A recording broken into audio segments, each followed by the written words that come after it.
Hi friends, Gagan వియాన్స్ vlogs. బాలింతలు వేసుకునే నువ్వుపప్పు బీరకాయ పచ్చడి ఏ విధంగా చేసుకోవాలో చూసేద్దాం రండి ఫ్రెండ్స్.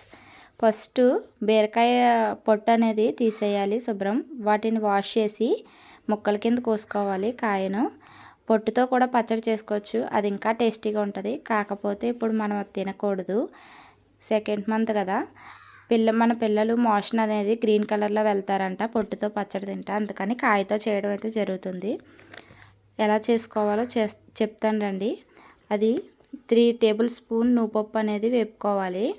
అది ఇంట్లో పప్పు, అందుకనే బ్లాక్ కలర్లో ఉంది. బయట షాప్లో తెచ్చుకుంటే వైట్గా ఉంటుంది. అది బాగా వేపుకోవాలి. పప్పు అనేది చిట్పట్లాడుతుంది. చిట్పట్లాడినప్పుడు అయితే వేపినప్పుడు చిట్పట్లాడుతుంది. ఆ చిట్పట్లాడినప్పుడు తీసి బౌల్లో అనేది వేసుకోవాలి. బాలింతలు వేపిన ఉప్పు తినాలంట, అందుకని పచ్చట్లోకి సరిపడా ఉప్పు అయితే వేపి ఆ బౌల్లోనే వేసింది అమ్మ. నెక్స్ట్ వచ్చి 3 టేబుల్ స్పూన్ గానుగ నూనె వేసుకోవాలి. బాలింతలు అదే తీసుకోవాలంట కదా గానుగ నూనె, అందుకని 3 టేబుల్ స్పూన్ అయితే గానుగ నూనె వేసింది.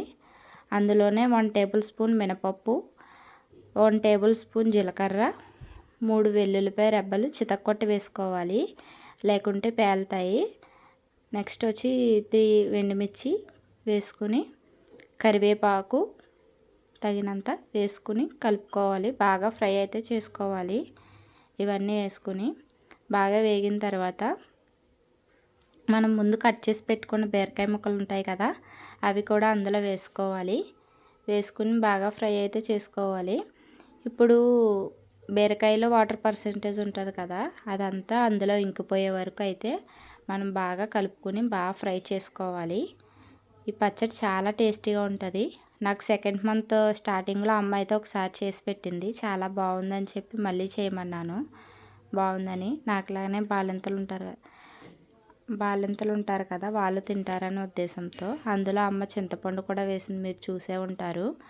అది నిమ్మకాయ సైజ్ అంత చింతపండు వేసుకోవాలి. బాలింతలు పాత చింతపండు వేసుకోవాలంట కదా, అది ఉంటే వేసుకోవచ్చు, లేకుంటే నార్మల్ చింతపండు కొంచెం సైజు తగ్గించి వేసుకోవాలి. పక్కన అందులోకి అమ్మ వాళ్ళు సాంబార్ కూడా పెట్టుకుంటున్నారు కాంబినేషన్కి.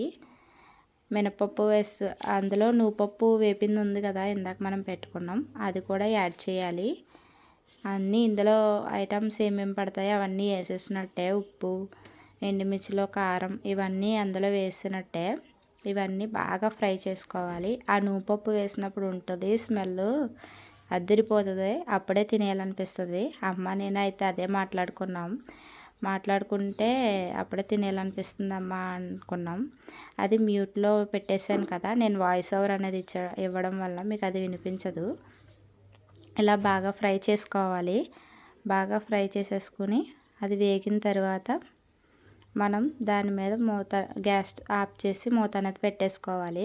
చల్లారిన తర్వాత తీసి మిక్సీ జార్లో వేసుకుని మిక్సీ పట్టేయడమే.